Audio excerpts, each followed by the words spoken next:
billionaires and tech elites losing their minds and misusing their power. And we want to talk specifically at this point about WP Engine and WordPress.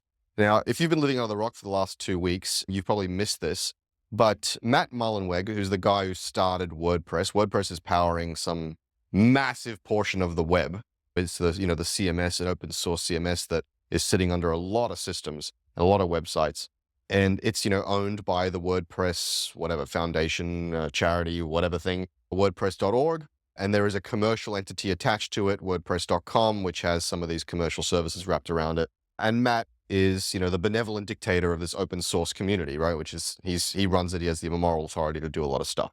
Adjacent to that, in the ecosystem of WordPress, and there's a huge ecosystem around WordPress, there is this company called WP Engine, WP standing, of course, for WordPress. Now, full disclosure, we had Jason Cohen on the show recently. He is the co-founder of WP Engine, so he's a friend of the pod. One of my best friends, Ben Metcalf, is a co-founder of WP Engine. So we have, we're not completely free of bias in this conversation.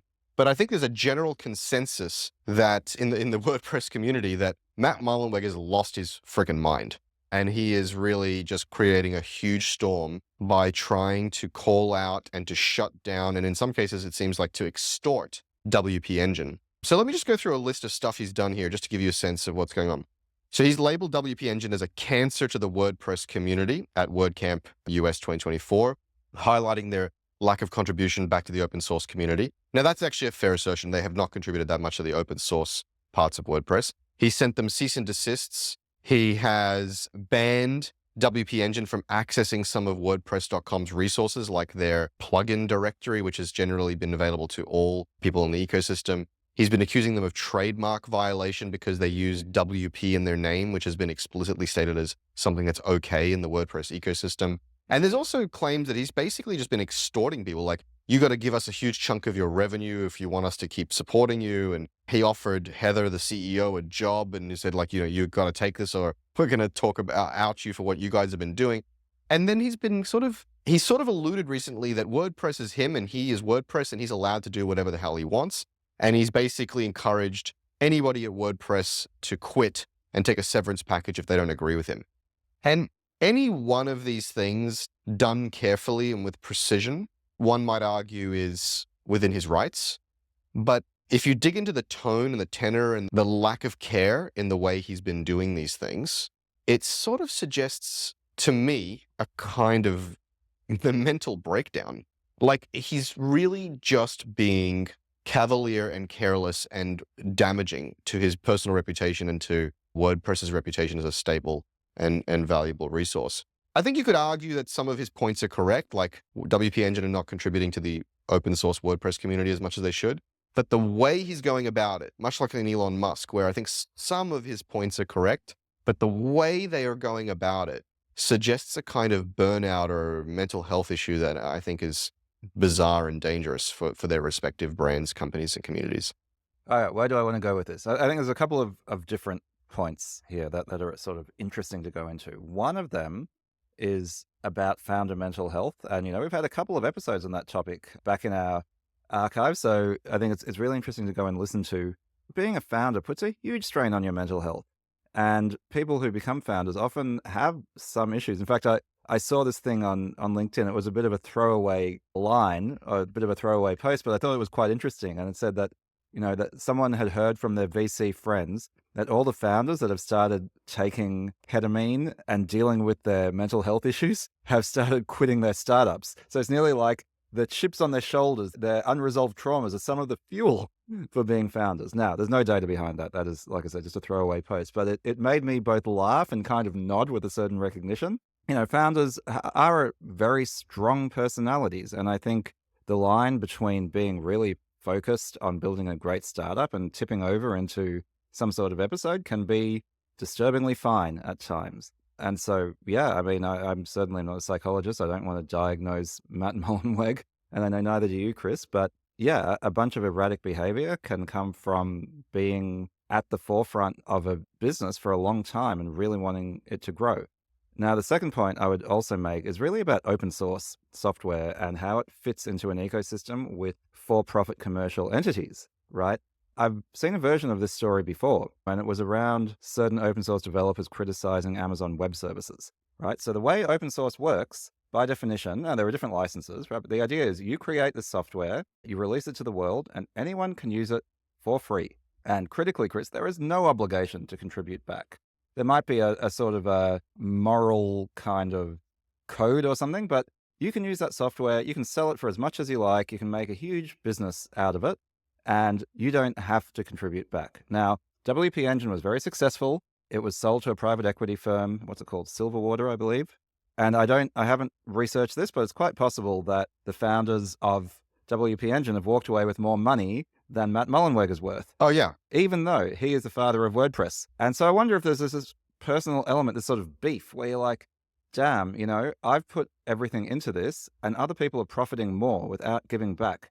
But that's the deal. Like, nobody forces you to create open source software. And if you do, it is an act where you can make a lot of money on top of open source software, but you can't control if other people are making even more money, and you shouldn't resent them for that. Yeah, I mean, just from the outside, it looks like he's getting a lot of pressure and a lot of blowback for, hey, these guys at WP Engine have built an incredible business on top of this that is delightful, that is well-loved, that is a great product, and has been extremely profitable. And what have you done? What have you built here? You've got a very popular code base, but you've not managed to monetize it anywhere near as well or build a great product on it anywhere near as well as WP Engine has. And so like there's questions about his leadership, about his savviness, right? And about why he deserves to stay in the role that he's in. And so, yeah, he is implicitly and explicitly coming under personal attack. And rather than acknowledge his weaknesses, acknowledge what they've been struggling to do, he's kind of lashing out at the successful peer in the ecosystem. And that just feels punitive and counterproductive and lacking any kind of self-awareness. And I expected a little more from him, and having followed him in the community and, been in his orbit, been in the same community for many years, he just seemed a bit more rational and thoughtful than he's appearing to be now. I think you're right, Yaniv. There is this sort of post-COVID, and I think this is tying the last two stories together. There's this kind of post-COVID phenomena where people have experienced a different kind of life. They've experienced a great deal of pain and suffering being locked away in their homes. And they've experienced a great deal of a change of lifestyle, being closer to family, being able to move to places that are maybe greener spaces, open spaces, not being stuck in hermetically sealed offices all day. And also they've come, face to face with the end of civilization to some degree, and they've gone, hang on, who do I want to be? What do I really care about? What do I really believe? Am I happy? Some people got married during this period. Some people got divorced during this period because of this period. And I think some combination of like Elon Musk's you could describe it anywhere from brash all the way to toxic behavior, where he's moved the Overton window. I think I'll call it broxic. Broxic, yeah. Has the word bro in it too. Exactly. And I think other executives have looked at him and said, well, hang on, if this guy can be this erratic and this opinionated and this brash and this toxic and keep his CEO-ships, maybe we should just loosen up a little on the Porsche side with Mark Zuckerberg and the long hair. And maybe we should press a little harder on the things we believe in or the things we don't like, maybe on the Mullenweg side or the Mark Zuckerberg saying, I'm not going to apologize so much anymore. And I do think these things, all these dots are related. All of these data points are related. And I think the path, the connective tissue is, as I said, some combination of COVID and Elon Musk. And maybe perhaps some of the backlashes to the backlashes around, Me Too and woke and cancel culture and things like this. Somewhere in those three things, I think, is the through line. But let me just draw one other lesson from the Matt Mullenweg situation as well. I was talking about the open source community and maybe that WP Engine has eclipsed Automatic, his company. But let me draw it back to a lesson that all founders can take, which is, we've talked before about how a startup is it's like having a child, right? It starts off as your baby and you are in complete control of it. And everything that happens to that startup is up to you. And it is for you as well. And then as it grows up, there is this process of letting go, of realizing that it's not all under your control. It's not all for you.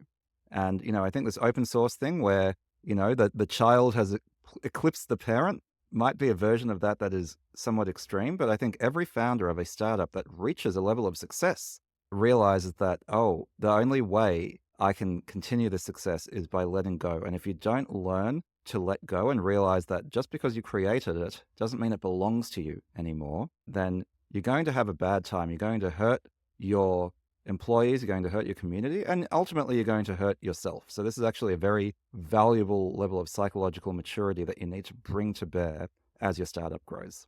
Yeah, and then the other half of this, as you touched on earlier, Yaniv, is you need to recognize that while you have a chip on your shoulder, it's driving your ambition and your need to create and achieve. If you are lucky enough to succeed and succeed at some sort of scale, it will not fill the hole in your soul. And you need to cultivate your own personal completeness along that journey, because otherwise, yeah, you will find yourself on some ketamine high, realizing that everything you've been working on is a waste of time. You need to go out of the forest and find the fairies in the trees.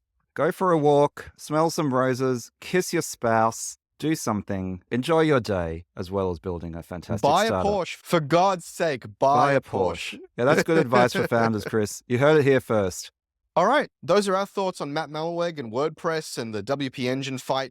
Let us know your thoughts. Is Matt in his rights to do whatever he wants with WordPress, or is he kind of losing his mind? Let us know your thoughts down in the comments.